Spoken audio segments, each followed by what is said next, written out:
से जब बात की, खेलू को लगाओ फोन। खेलू कहाँ पर है? खेलू को लगाओ स्पीकर ऑन करके मीडिया के सामने। खेलू ये कह रहा है कि मुझे तो जानकारी नहीं है, मैं तो गुजरात हूँ। स्पीकर ऑन करो, स्पीकर ऑन कीजिए और सारे बार के वकीलों लोगों को भी बुलाइए यहाँ पर। न्याय बिल्कुल यहाँ की जो अनुविभागीय अधिकारी है सत्ता के आगे नतमस्तक है। फार्म नंबर 7 को आपको मालूम है कि अभी नाम जोड़ने घटाने का काम चल रहा है, पता है आप लोग? आपको है नहीं है पता? क्या आप कभी यहाँ सरदारपुर आए थे एसडीएम कार्यालय में फार्म भरने के लिए? फार्म नंबर 7 नहीं आया, देखिए। और ये कभी किसी ने साइन करवाई थी किसी कागज पे आपके? नहीं, साइन करता नहीं। साइन कहाँ तक पढ़े लिखे हो आप? नहीं माना। और आपको दिखता है कि नहीं दिखता है आंखों से? नहीं दिखता है। चल सकते हो अच्छे से? नहीं चल रहा है। एसआईआर में फर्जीवाड़े की सुगबुगाहट। 1 दर्जन से अधिक गांव में मतदाताओं के नाम हटाने के लिए फर्जी आवेदकों ने पेश किए फार्म और घोषणा पत्र। दृष्टिहीन, विकलांग व अशिक्षित लोगों की जानकारी के बगैर भी उनके नाम से पेश किए गए नाम हटाने के फार्म। देश भर में पहले ही एसआईआर पर बवाल मचा हुआ है। विपक्ष लगातार एसआईआर यानी मतदाता सूची गहन परीक्षण कार्य में भारी गड़बड़ी के आरोप लगा रहा है, तो वहीं मध्य प्रदेश के धार जिले के सरदारपुर विधानसभा क्षेत्र के गांव कस्बों में भी एसआईआर में गड़बड़ी के मामले सामने आने लगे हैं। दरअसल कांग्रेस विधायक प्रताप ग्रेवाल ने सरदारपुर क्षेत्र के 15 से अधिक गांवों को चिन्हित कर बताया कि वास्तविक मतदाताओं के नाम हटाने के लिए एसआईआर में गड़बड़ी की गई है। फर्जी आवेदकों के नाम से एसडीएम कार्यालय व बीएलओ के समक्ष मतदाता सूची से नाम हटाने के लिए फार्म व घोषणा पत्र प्रस्तुत किए गए हैं। कांग्रेस मांग कर रही है कि निर्वाचन अधिकारी अपने कार्यालयों में लगे सीसीटीवी कैमरे के वीडियो फुटेज निकालें और ऐसे फर्जी आवेदकों के विरुद्ध संबंधित थाने पर जालसाजी का प्रकरण दर्ज कराएं। एसआईआर में गड़बड़ी वाले कांग्रेस द्वारा चिन्हित गांवों में देदला, पिपल्याभान, रिंगनोद, लाबरिया, संदला, बोडिया, चुनियागढ़ी, पडूनी कला, माशलिया, राजगढ़, कुशलपुरा, दत्तीगांव, बांडीखाली, बरखेड़ा, चालनी माता, भीमरोड, आमलिया खुर्द, उजाड़िया आदि गांव हैं, जहां फर्जी आवेदकों के नाम से मतदाता सूची से नाम हटाने के लिए फार्म व घोषणा पत्र प्रस्तुत किए गए हैं। इन फर्जी आवेदकों ने हद तो ये कर दी कि देदला के जीन, सुभाष व रवि के नाम से फार्म व घोषणा पत्र प्रस्तुत किया गया। उन सुभाष और रवि को जानकारी ही नहीं कि उनके नाम से आवेदन पत्र और घोषणा पत्र प्रस्तुत कर दिया गया है, जिनमें किसी का नाम हटाने का जिक्र है। यहाँ तक कि सुभाष अशिक्षित होकर नेत्रहीन है और फार्म में बाकायदा हस्ताक्षर में उसका नाम लिखा हुआ है। सुभाष से जब इस बारे में हमने पूछा तो सुभाष का कहना है कि मुझे कोई जानकारी नहीं है और मैं अंगूठा लगाता हूँ।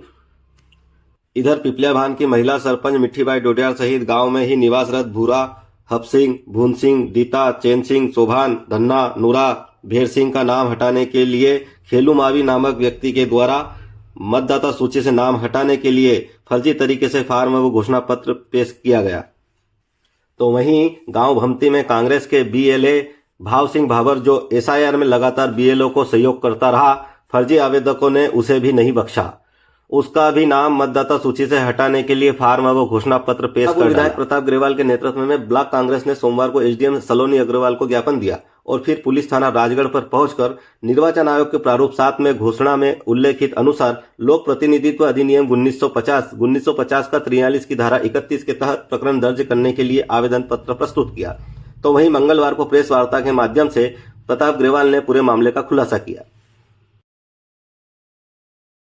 फार्म नंबर 7 को आपको मालूम है कि अभी नाम जोड़ने घटाने का काम चल रहा है, पता है आप लोग? आपको नहीं है पता? क्या आप कभी यहाँ सरदारपुर आए थे एसडीएम कार्यालय में फार्म भरने के लिए? फार्म नंबर 7 नहीं आया, देखिए। और ये कभी किसी ने साइन करवाई थी किसी कागज पे आपके? नहीं, साइन करता नहीं। साइन कहाँ तक पढ़े लिखे हो आप? नहीं माना। और आपको दिखता है कि नहीं दिखता है आंखों से? नहीं दिखता है। चल सकते हो अच्छे से? नहीं चल रहा है। क्या नाम है तुम्हारा? सुभाष। पूरा नाम क्या है? सुभाष। पिताजी का नाम क्या है? सरवा। कहाँ पे रहते हो? देदला। कहाँ तक पढ़े लिखे हो? नहीं पढ़े, अनपढ़। उम्र कितनी है आपकी? इधर सूत्रों से मिली जानकारी के अनुसार एसडीएम कार्यालय पर पहुंचे लोगों के नाम जांच कर मतदाता सूची से नहीं हटाए जाएंगे। लेकिन बड़ा सवाल यह कि जिन फर्जी आवेदकों के कारण 15 से अधिक गांव के लोगों को बेवजह परेशान होना पड़ा। क्या प्रशासन इतना लाचार और पंगु हो चुका है कि निर्वाचन आयोग के प्रारूप 7 की घोषणा में उल्लेखित लोक प्रतिनिधित्व अधिनियम 1950 की कार्रवाई तक नहीं कर सकता? अब देखना यह होगा कि क्षेत्र के जिम्मेदार निर्वाचन अधिकारी इतना कुछ घटित होने पर अपनी जिम्मेदारियों को निभा पाएंगे या ऐसे फर्जी आवेदकों के सामने लाचार बने रहेंगे। सरदारपुर से शैलेंद्र पवार की रिपोर्ट। व्यक्ति के नाम से आपत्ति स्वीकार भी कर ली जाती है, ना उसका मोबाइल नंबर है ना कुछ भी नहीं है उसके ऊपर, मोबाइल नंबर भी नहीं है ना उसका। और खेलू से जब बात की, खेलू को लगाओ फोन, खेलू कहाँ पर है, खेलू को लगाओ स्पीकर ऑन करके मीडिया के सामने। खेलू ये कह रहा है कि मुझे तो जानकारी नहीं है, मैं तो गुजरात हूँ। स्पीकर ऑन करो, स्पीकर ऑन कीजिए और सारे बार के वकीलों लोगों को भी बुलाइए यहाँ पर। ये सुभाष है और ये सुभाष के नाम से फर्जी शिकायत अनुविभागीय अधिकारी सरदारपुर के समक्ष की जाती है। फर्जी शिकायत, और जिसमें आप देखिए कि ये फार्म नंबर 7 है। इस फार्म नंबर 7 में सुभाष नाम है, इसका ईपीआईसी नंबर लिखा हुआ है और यहां पर आप मोबाइल नंबर नहीं है और बाकायदा न तो कोई एड्रेस है उसका, मोबाइल नंबर बिल्कुल नहीं है इसका। उसके अलावा यहां पर हिंदी में सिग्नेचर है सुभाष। अब ये सुभाष देदला निवासी है और ये सुभाष आप सब पत्रकारों के सामने है। ये न तो देख सकता है, कम सुनता है, विकलांग है, दिव्यांग है। तो आप सोचिए कि ये कब और कैसे एसडीएम कार्यालय पहुंचा। शारीरिक स्थिति इनकी ऐसी है कि बगैर किसी के सहारे सपोर्ट एक स्थान से दूसरे स्थान पर आ नहीं सकता। तो मेरा जिम्मेदार अधिकारी हमारे अनुविभागीय अधिकारी है, उनकी जवाबदेही है कि हर किसी की दावे आपत्ति होती है, लेने का अधिकार है, मैं समझता हूं।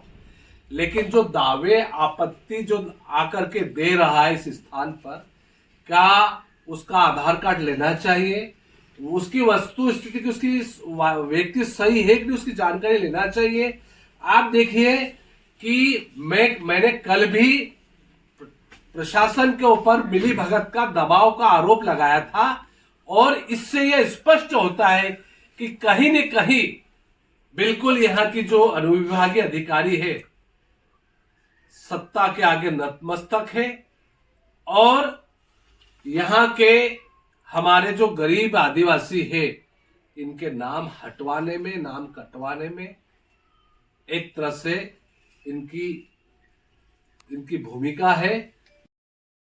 लोकतंत्र में वोट किसानों का हो या नागरिक का हो, युवाओं का, महिलाओं का, सबका एक अधिकार है। एसआईआर की अभी जो प्रक्रिया चल रही है, एसआईआर की जो प्रक्रिया चल रही है, इस प्रक्रिया के तहत में आज हमारी जो पिपलिया भान की सरपंच है और हमारे ये भाव है और ऐसे पिपलिया भान से 30 से अधिक लोगों को नोटिस दिया गया और जबकि ये सरपंच होते हुए भी इनको नोटिस दिया गया। तो एक तरह से सरदारपुर विधानसभा क्षेत्र के जितने भी आदिवासी वोटर है, मतदाता है, उनके नाम हटाने की एक साजिश भारतीय जनता पार्टी के नेताओं के द्वारा की जा रही है। आज सरपंच साहब ने जो प्रकरण दर्ज करने के लिए थाने राजगढ़ पे आवेदन दिया है और जो शिकायत करता है वो शिकायतकर्ता फर्जी हस्ताक्षर करके शिकायत की गई है, उसकी जांच हो ताकि लोगों को न्याय मिल सके, ताकि किसी के नाम नहीं कटे। क्योंकि लोकतंत्र में सरदारपुर तहसील क्षेत्र से कितने लोगों के नाम काटने की जानकारी प्राप्त हुई है? जैसे अभी बहुत सारे लोग हमारे पास में थे, देदला के भी नाम थे, हमारे पास पिपलिया भान के भी नाम थे। जैसे जैसे हमारे पास में शिकायत आती जा रही है वैसे हम निर्वाचन अधिकारी को इसकी शिकायत की गई है और निर्वाचन अधिकारी से हम न्याय की उम्मीद करते हैं। और निर्वाचन के में अधिकारी लोग भी भारतीय जनता पार्टी के नेताओं में के दबाव में आकर के हमारे आदिवासी मतदाताओं के नाम काटने में, नाम हटाने में लगे हुए हैं। ये वोट चोरी की साजिश बंद हो। आप देखिए उदाहरण, ये सरपंच है, ये भाऊ सिंह है, ये बीएलओ है, हमारे द्वारा अधिकृत बीएलओ है कांग्रेस पार्टी का। और जब नियम ये कहता है एसआईआर की प्रक्रिया में कि जब तक बीएलओ 2 शिकायत नहीं करे, जब तक आप नोटिस नहीं दे सकते। अनुविभागीय अधिकारी ने किसके दबाव में आकर के नोटिस दिया? अनुविभागीय अधिकारी बताए। एफआईआर की मांग कर रहे हैं आप, तो यहाँ से एफआईआर करने तक रुकेंगे? अभी हमने एफआईआर की मांग की है, हमने 7 दिन का समय दिया है। अगर हमको न्याय नहीं मिलता है तो निश्चित तौर पर हम आगे की पार्टी मंच पर विचार करके हम लोग एक आंदोलन करेंगे। ये जो गलत आप बता रहे हो कि नाम काटे गए हैं गलत तरीके से, इसका जिम्मेदार आप किसे मानते हैं? देखिए, खेलू मावी अकेला 30 व्यक्तियों की शिकायत करता है। न ही खेलू मावी के गांव का नाम है, ना इसका मोबाइल नंबर है। सिर्फ खेलू मावी एक व्यक्ति का एपिक नंबर नहीं है शिकायतकर्ता का। सुभाष जो देदला का है शिकायतकर्ता, जिसका नाम बताएगा, वो तो दोनों आंख से देख ही नहीं सकता। वो कैसे एसडीएम कार्यालय पहुंच गया? वो कैसे बीएलओ के पास पहुंच गया? कैसे हस्ताक्षर कर दिए इंग्लिश के उसने? एक जांच का विषय है। हम लोग जांच आने तक जांच का इंतजार करते हैं, और जांच हमें अगर न्याय नहीं मिलता है तो पार्टी फोरम पे विचार करके हम एक बड़ा आंदोलन करें।